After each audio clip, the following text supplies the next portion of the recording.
हाय, good evening. आज संध्याकाळचा lecture बनवायला बसलोय तुमचा. पॉलिटिक्स बघूया आज आपण.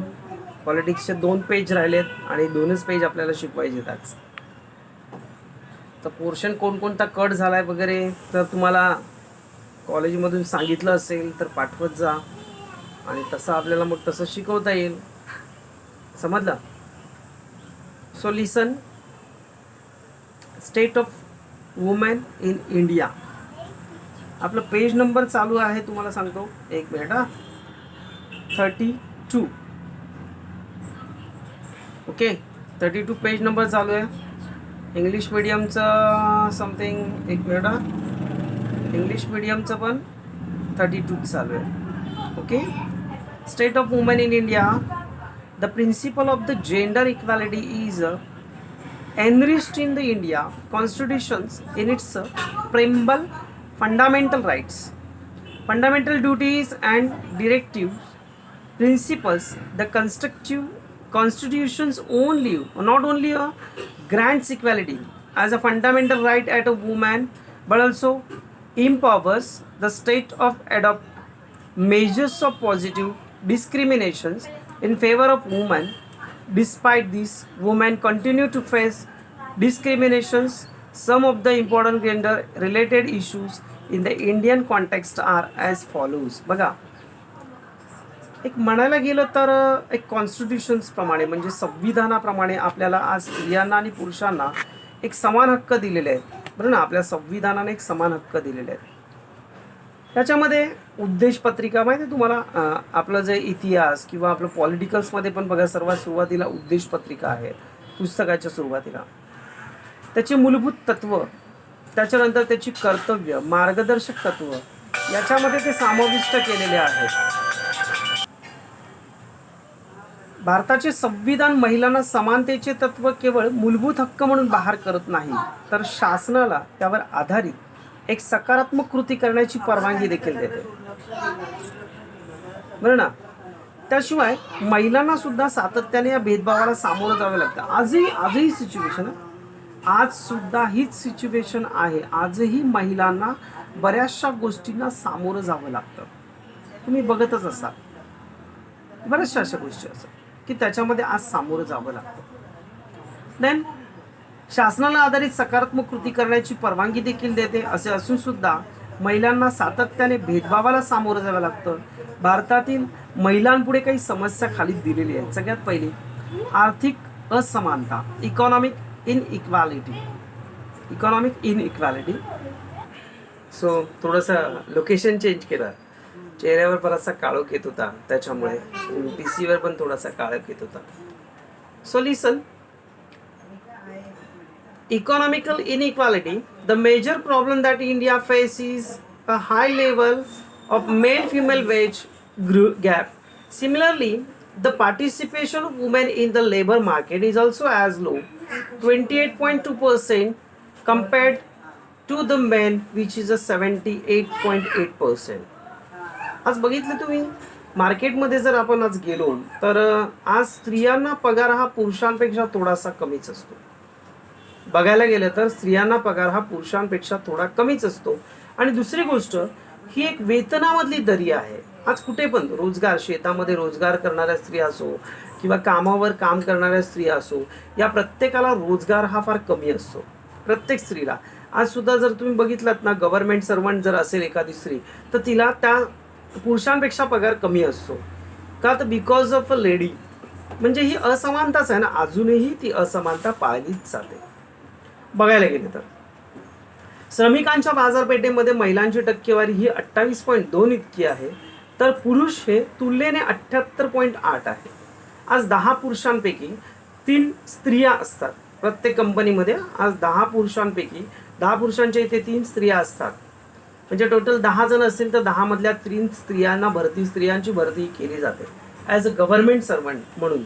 आज कशामध्ये पण द्या, आर्मीमध्ये घ्या किंवा नेव्हलमध्ये घ्या किंवा कशामध्ये सुद्धा घ्या. तस्करी आणि शोषण, trafficking and एक्सप्लोशन्स A 2013 UN Office and a Drug and a Crime report highlighted that a movement from India where a traffic trafficked for forced marriage. They are often exploited or denied basic rights, duplicate as a maids and eventually abandoned. बघा, तस्करी आणि शोषण तस्करी आणि शोषण ज्याला म्हटलं जातं. 2013 साली संयुक्त राष्ट्र मादक पदार्थ आणि गुन्हे विभागाने सादर केलेल्या अहवालामध्ये महिलांचे जबरदस्तीने विवाह केले जातात. हो, बघा, आजही बऱ्याचशा मुलींचे 18-19व्या वर्षी विवाह केले जातात. 18-19व्या वर्षी त्यांच्या शरीराची वाढही विकसित झालेली नसते, परिणामी मुलं लवकर होतात आणि मुलं लवकर झाल्यामुळे परिणामी त्या स्त्रिया लवकर म्हाताऱ्या होतात. समजलं? लवकर म्हाताऱ्या होतात. वय दिसतं, म्हाताऱ्या नाही होत, त्यांचं एज तेच राहतं, पण वय जे आहे ना ते वय वाढत जातं. समजलं? त्याच्यानंतर असं नमूद केलंय की बहुतेक वेळा शोषण केलं जातं, त्यांचे मूलभूत हक्क डावलले जातात आणि घरामध्ये लग्न केल्यानंतर तिला घरामध्ये एक मोलकरीण म्हणूनच काम करावं लागतं. घरातल्या जबाबदाऱ्या सांभाळाव्या लागतात आणि घरातल्या जबाबदाऱ्या सांभाळत असताना तिला बऱ्याचशा गोष्टींना सामोरं जावं लागत असतं. So then literate rate. The literate rate of the women in India low of the compared to the men as per a census report 2011. The male literacy rate is 82.14, whereas the female literate rate is 65.46. स्वातंत्र्योत्तर काळापासून आज स्त्रियांच्या शिक्षणाचं प्रमाण हे फार कमी झालेलं आहे. राजे राजवाड्यांच्या आधी ज्यावेळेस वेद वगैरे चालू होते त्यावेळेस मात्र स्त्रियांना शिक्षण घेता येत असे. आपण इतिहासामध्ये पण शिकलो की बऱ्याचशा स्त्रियांनी शिक्षण घेतलेलं होतं, बऱ्याचशा स्त्रियांना शिक्षण वगैरे घेतलेलं होतं. तर बऱ्याचशा स्त्रियांनी शिक्षण वगैरे घेतलेलं होतं आणि शिक्षण घेतलेले असताना तसं आज आहे ना, महिलांच्या साक्षरतेच्या प्रमाणे जर बघायला गेलं तर आज 2011 प्रमाणे जर बघायला गेलं तर पुरुषांचं प्रमाण साक्षरतेचं 82.14 आहे आणि स्त्रियांचं प्रमाण हे 65.46 आहे. 65.46% आहे. Political representations the law of percentage of women parliament and state assemblies has been one of the problem since independence. आज जरी आपला भारत स्वतंत्र झाला असला तरी आज पार्लमेंट म्हणजे संसदेमध्ये किंवा संसदेच्या काही भागामध्ये सुद्धा आज बरंचसं रिप्रेझेंटेटिव्ह जे आहेत. आता बघा, 250 सभासद लोकसभेमध्ये असतात, पण तिथे मात्र 250 पैकी 17 स्त्रिया सहभागी होऊ शकतात. म्हणजे स्त्रियांचं प्रमाण हे फक्त 17, 2,500 पैकी 250 पैकी. अशा पद्धतीत स्त्रियांचं the India within a framework of the democratic politic laws development policies. तर भारतातील जे काही कायदे आहेत, विकासात्मक काही गोष्टी आहेत, बरोबर आहे, विकासात्मक गोष्टी ज्या आहेत त्या विकासात्मक गोष्टीच्या दृष्टीने प्रत्येक क्षेत्रामध्ये महिलांच्या प्रगतीसाठी काही धोरणे, काही कार्यक्रम वगैरे आखले जातात, काही राबवले जातात. Okay, plans and programs about the aimed women advancement different spheres त्या वलयांकृती जगामध्ये central social welfare board CSWB was established in 1953 to carry out welfare activities for the general welfare of family, women and children. आज भारतामध्ये लोकशाही कायदे आणि विकासात्मक धोरणाच्या परिघात वेगवेगळ्या क्षेत्रामध्ये महिलांच्या प्रगतीसाठी धोरणे आणि कार्यक्रम आखण्यात आलेले आहेत. 1953 मध्ये the carry of the welfare activity general welfare family woman and the children, मुलांसाठी, महिलांसाठी, काही बालकांसाठी कल्याणकारी योजना राबवण्यात आलेल्या आहेत. काही कल्याणकारी योजना सुद्धा राबवण्यात आलेल्या आहेत.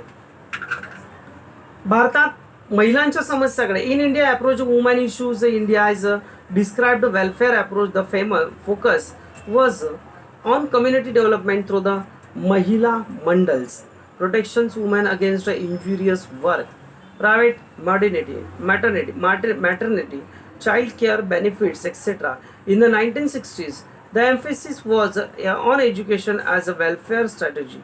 Health programs concentrate on the maternity and child services, health, education, nutrition and family planning. बघा, भारतात महिलांच्या समस्याकडे पाहण्याचा सर्वसाधारण दृष्टिकोन हा कल्याणकारी दृष्टिकोन आहे. याचा मूळ उद्देश हा महिला मंडळे स्थापन करून महिलांचा विकास साधणे, धोकादायक कामापासून महिलांचं संरक्षण करणे, गर्भवती स्त्रिया आणि बालकांसाठी आरोग्य सेवा सुविधा उपलब्ध करून देणे.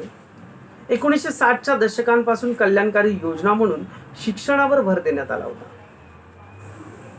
कशावर? शिक्षणावरती भर देण्यात आला होता. त्यामध्ये काही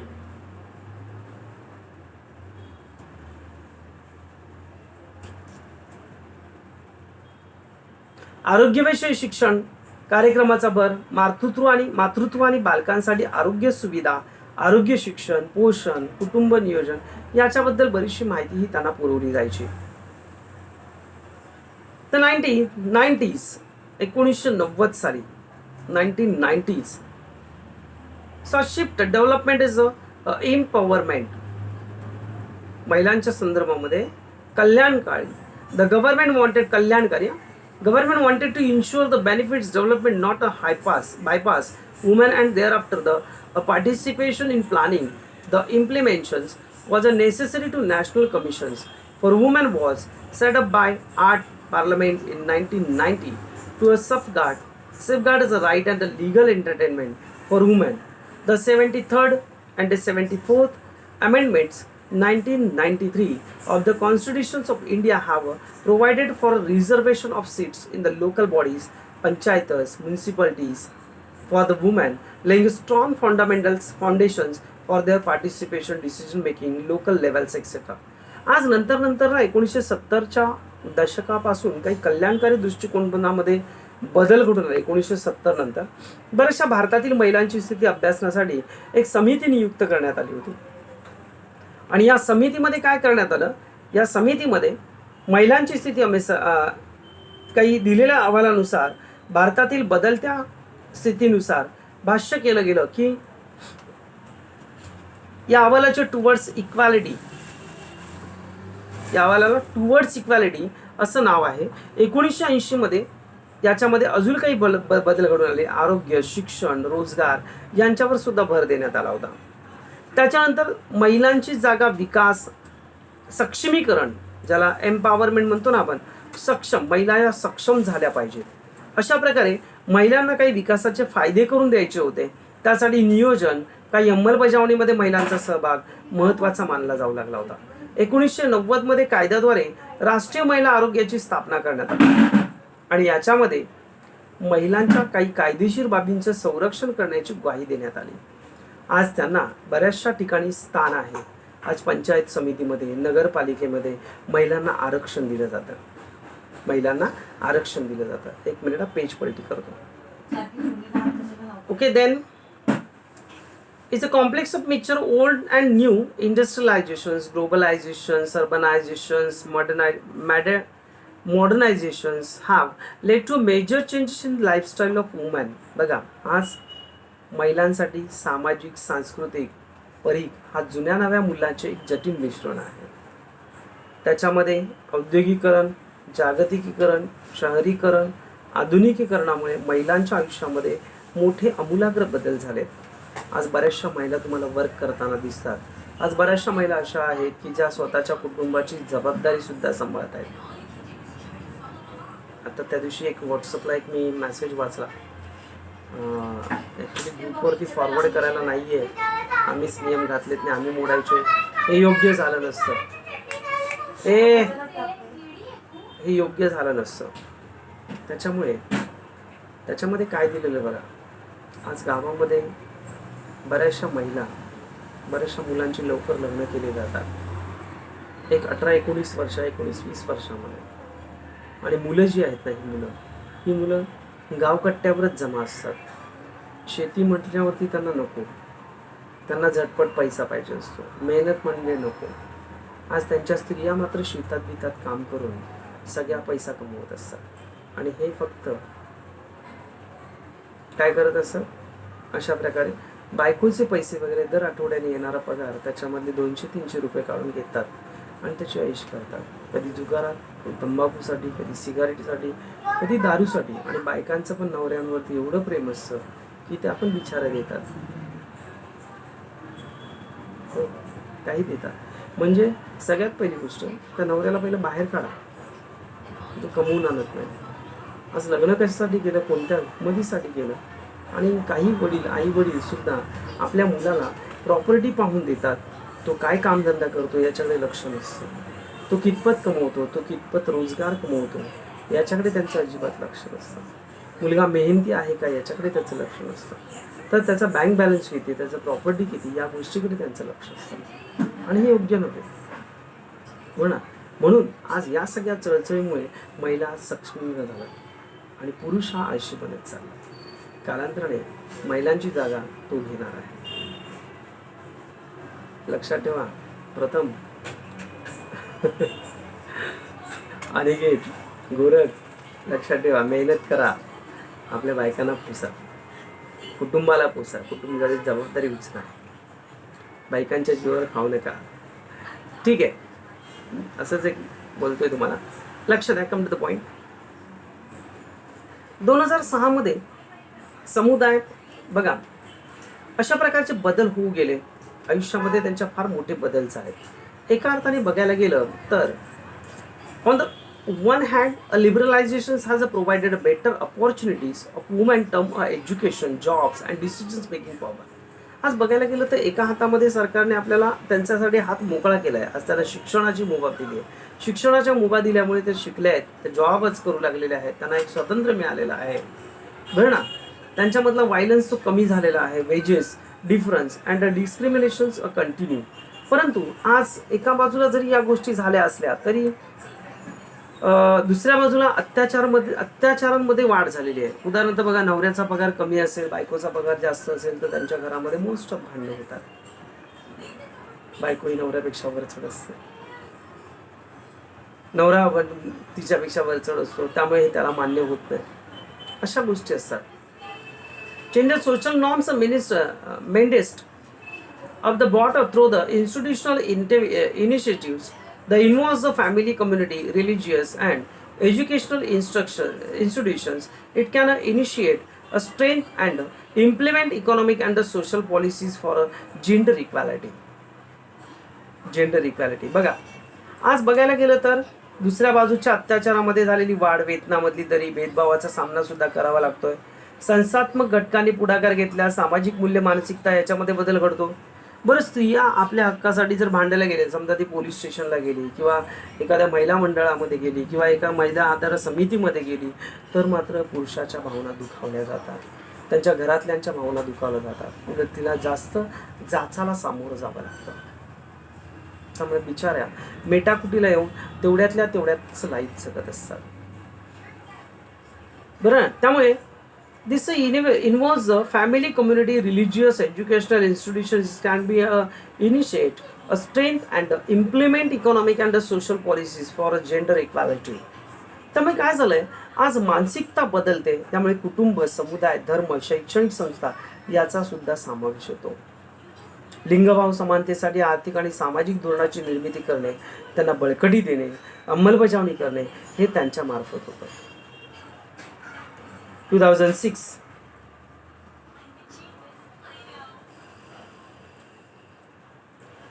द डिपार्टमेंट ऑफ द 2006 मध्ये 2006 मध्ये भारत सरकारचे महिला आणि बालकल्याण विभाग हे स्वतंत्र मंत्रालय म्हणून अस्तित्वात आले. बघा, in department woman child development government India is a separate ministry 2006. Earlier, since 1985, it was a department under the Ministry of Human Resource Development. The ministry was constituted with the prime intentions of the addressing gaps in state actions of women and children, and to create a gender equitable and child-center oriented legalizations policies and program. The ministry aims achieving empowerment of the women living with a dignity of the contributing as a equal partners and development in the environment free, violence and discriminations.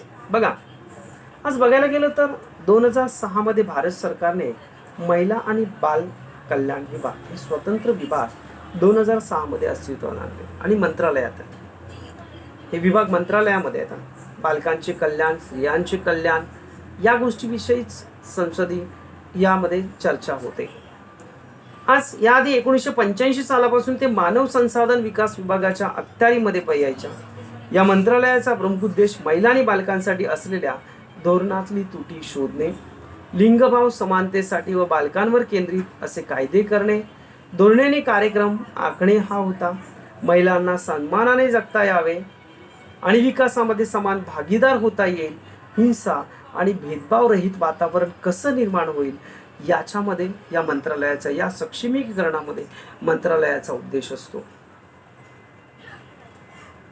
Policy for the Empowerment of Women 2001 and the draft of the National Policy of Women 2016 that seeks articulated a vision for empowerment of women. Various important legislations as passed by the Indian legislatures and the recent year. This includes the protections of women from the Domestic Violence Act 2005, the Sexual Harassment, Women and the Workplace, Prohibitions, Prevent the Redressals Act 2013, Muslim Women Protections Right of Marriage in 2019. बघा, मंत्रालयाने 2001 साली काही अशी धोरणं तयार केली की ज्याच्यामध्ये महिलांचं सक्षमीकरण होईल, म्हणजे त्यांचं संरक्षण होईल. 2016 मध्ये महिलांसाठी काही मसुद्यांची निर्मिती केली गेली. कायदे मंडळाने अलीकडे अनेक महत्त्वाचे कायदे पारित केलेले आहेत. स्त्रियांचा लैंगिक छळ विधेयक 2013, घरगुती हिंसाचार प्रतिबंध कायदा 2005, मुस्लिम महिला लग्नासंदर्भातचे हक्क कायदा 2019, हे काही महत्त्वाचे कायदे आहेत. आता बघा, तलाक तिहेरी पद्धत, तलाक ही तिहेरी पद्धत म्हटल्यानंतर तलाक घेतला जातो अशी त्यांच्यामध्ये नोंद होते. तीनदा तलाक बाकीच्या सगळ्यांसमोर तलाक म्हटल्यानंतर तलाक झाला आणि आपल्यासाठी मात्र कागदपत्र विवतपत्र लागतं. बाबा, फायनली रजिस्ट्रेशन केलंय का? असं काय? मग या गोष्टीसाठी पण मध्ये बरेचसे नियम लागू करण्यात आले होते. बरेचसे मध्ये या गोष्टीसाठी बऱ्याचशा फॅकल्टीज वगैरे निघालेल्या होत्या. या गोष्टीसाठी नियम करण्यात आलेले होते. In the chapter of the focus, there are the humanizations issues that have become important since the 1990s. These issues are the global and the nature because deal with the situation that can arise anywhere in the world. We also saw role played by the Indian state of the tackle of problems in these issues areas. In the next chapter, we'll be studying role of the state matters, ensuring peace, ability and development in the country. 1990 पासून 30 अशा तीन महत्वाच्या मानवतावादी समस्याचा आपण अभ्यास केला. जागतिक समस्या बोलतात त्याला, कारण या जगामध्ये कुठेही उद्भवू शकतात या प्रकारच्या ज्या समस्या आहेत ना, या जागतिक समस्या जगामध्ये कुठेही उद्भवू शकतात असं म्हटलं जातं. त्यामुळे सरकारने काय पावले उचलावीत हे आपण पाहिलं. पुढच्या पाठात आपण शांतता, स्थैर्य, विकास साधण्याच्या शासनाची काय भूमिका असते हे आपण जाणून घेऊया पुढच्या पाठामध्ये. आज आपला लेसन हा इथे संपलेला आहे. जवळजवळ 25 मिनिटाचा व्हिडिओ झालेला आहे आणि संपवला आहे. अजून पुढे शिकवायचं तर तुम्ही परत बोर होणार, पॉलिटिक्स आहे. त्यामुळे आज आपण इथेच थांबूया. नेक्स्ट लेसन आपला असेल, पुढचा धडा हा 4था धडा असेल. 3 धडे झाले, याचे मोठे धडे आहेत, त्यामुळे 3च धडे झालेत. आता याच्यासाठी तुम्हाला गेल्या वेळेस आपण हरित क्रांती म्हणजे काय हा एकमेव प्रश्न पाठ केलेला होता. आता दुसरा प्रश्न आहे बघा, त्याच्याच मधला 5वा, सक्षमीकरण म्हणजे काय ते सांगून त्याचे उपाय सुचवा. सक्षमीकरण म्हणजे काय? Empowerment. What is the empowerment? समजलं? हे एक त्याच्यासाठी दिलेलं आहे. व्हॉट इज द इम्पॉवरमेंट, आणि ते प्रश्न वाचून दाखवतो मी तुम्हाला. 1 minute. What is the empowerment and suggest a measure of empowerment. Measure of empowerment of women. बघा क्वेश्चन 5 मधला दुसरा हा तुम्हाला पाठांतर करायचा. समजलं? मराठीमध्ये सक्षमीकरण म्हणजे काय ते सांगून त्यासाठी उपाय सुचवा. ॲक्च्युली मराठी कोणच नाहीत, मी दोघंच आहात, प्रथम आणि धिया. तुम्हाला दोघांना पॉलिटिकल आहे. ओके, आता तुमच्याकडे बुक्स नाही आहेत, पॉलिटिकलचे मी तुम्हाला नोट्स दिलेल्या नाही आहेत, तरी पण पुस्तकातलं एक थोडंसं पाठांतर करण्याचा प्रयत्न करा. उद्या मी गेलो तर आणेन. ठीक आहे, गेलोच तर आणेन. थँक्यू, धन्यवाद.